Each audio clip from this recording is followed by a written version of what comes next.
ஒரு விடயத்தை நன்றாக விளங்கிக் கொள்ள வேண்டும்.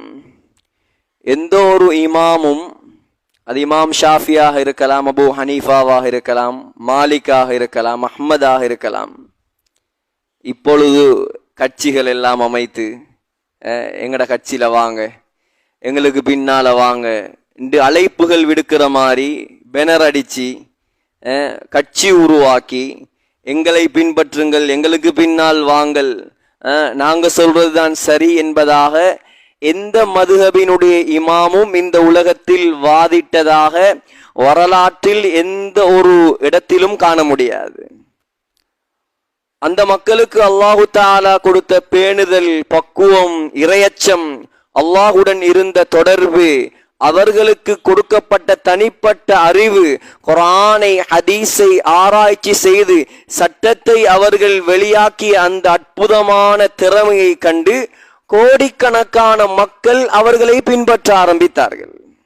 அவங்க யாரும் கூப்பிடல, எங்களை பின்பற்றுங்க, எங்களுக்கு பின்னால வாங்க என்பதாக யாரும் கூப்பிடல. ஏன்?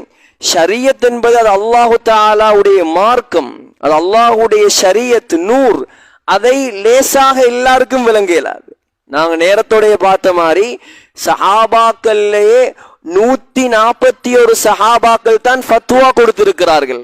மற்ற 1,00,000 சொச்சம் சஹாபாக்களும் அவர்களை பின்பற்றி இருக்கிறார்கள். பாருங்க, இன்றைக்கு உலகத்துல ஒரு சாதாரண கோர்ஸுகளை கூட சுயமாக படிக்க இயலாது. ஒரு QS இருக்கலாம், சரி, ஒரு சிங்கள கோர்ஸா இருக்கலாம், ஏர்கிராஃப்டா இருக்கலாம், அல்லது ஆர்கிடெக்டா இருக்கலாம், அல்லது மெடிக்கல் ஃபேக்கல்ட்டியில இருக்கிறவங்க இருக்கிறாங்க, டாக்டர்மார் இருக்கிறாங்க. இந்த சபையில கேட்டு பாருங்க, 5 வருஷம் 6 வருஷம் தியாகம் செஞ்சு, சாப்பாட்டை தியாகம் செஞ்சு, எல்லாத்தையும் தியாகம் செஞ்சு, குடும்பத்தை தியாகம் செஞ்சுதான் அவங்க படிச்சு அந்த பட்டத்தை அடைகிறார்கள்.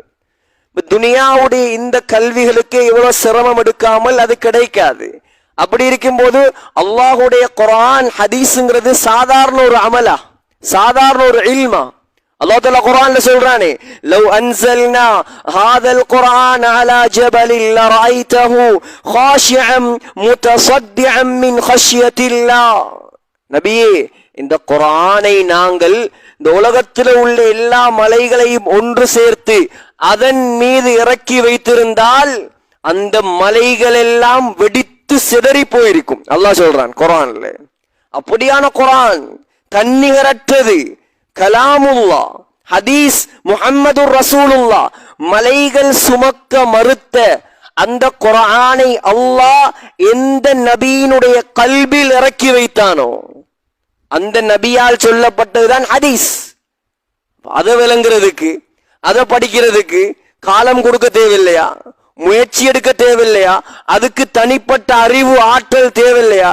2-3 ஹதீஸை வச்சு கொண்டு சட்டம் சொல்ல இயலுமா சகோதரர்களே? அப்படி சட்டம் சொல்றதுக்கு யாருக்கும் மேலாது.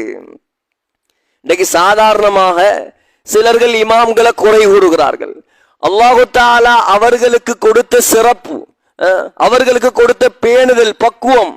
அல்லாமா இப்னு ஹஜர் அல் மக்கி ரஹ்மத்துல்லாஹி அலைஹி சொல்றாங்க, ஹஜ்ரத் அபு ஹனீஃபா ரஹ்மத்துல்லாஹி அலைஹி அவர்களிடத்துல ஹலீஃபா அபு ஜாஃபர் அல் மன்சூர் கேட்கிறார். அப்பாசியா ஹிலாஃபத்துல மிகப்பெரிய ஒரு ஹலீஃபா, முஅஸ்ஸிஸ் அவர்தான்.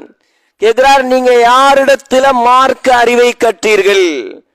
இமாம் அபு ஹனீஃபா ரஹ்மத்துல்லாஹி அலைஹி சொல்றாங்க, உமர் ரலியல்லாஹு அன்ஹுடைய நேரடி மாணவர்களிடம் நான் கற்றிருக்கிறேன். உமர் ரலியல்லாஹு அன்ஹு யார்? ஸல்லல்லாஹு அலைஹி வஸல்லம் சொன்னாங்க, புகாரியுடைய ஹதீஸ், என்னுடைய அறிவில் இருந்து உமருக்கு கொடுக்கப்பட்டிருக்கிறது. உமர் நினைத்தால் அது குர்ஆன் வசனமாக அல்லாஹ் இறக்குவான்.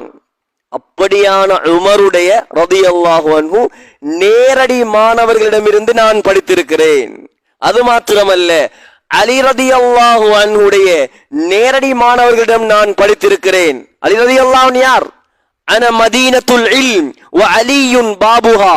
ஸல்லல்லாஹு அலைஹி வஸல்லம் சொன்னார்கள், நான் அறிவின் பட்டணம், அந்த பட்டினத்தின் வாயில் அலி என்று சொன்னார்கள். அந்த அலியுடைய நேரடி மாணவர்களிடம் நான் படித்திருக்கிறேன். அது மாத்திரமல்ல, இந்த உம்மத்துடைய மிகப்பெரிய அறிவாளி ஃபகீஹ் ஸல்லல்லாஹு அலைஹி வஸல்லம் கேட்டாங்க, குர்ஆனை காட்டுங்க. ஸல்லல்லாஹு அலைஹி வஸல்லம் சொன்னாங்க, இப்னு மஸ்ஊதை காட்டி ரலியல்லாஹு அன்ஹு இதோ போகுது என்ற குர்ஆன் காட்டினான். அந்த குர்ஆனை மனித வடிவில் நடமாடிய அந்த மனிதர் இப்னு மஸ்ஊத் ரலியல்லாஹு அன்ஹு அவர்களுடைய மாணவரிடம் ஹஜ்ரத் அபூ ஹனீஃபா ரஹ்மத்துல்லாஹி அலைஹி அவர்கள் படித்திருக்கிறார்கள். அது மாத்திரமல்ல,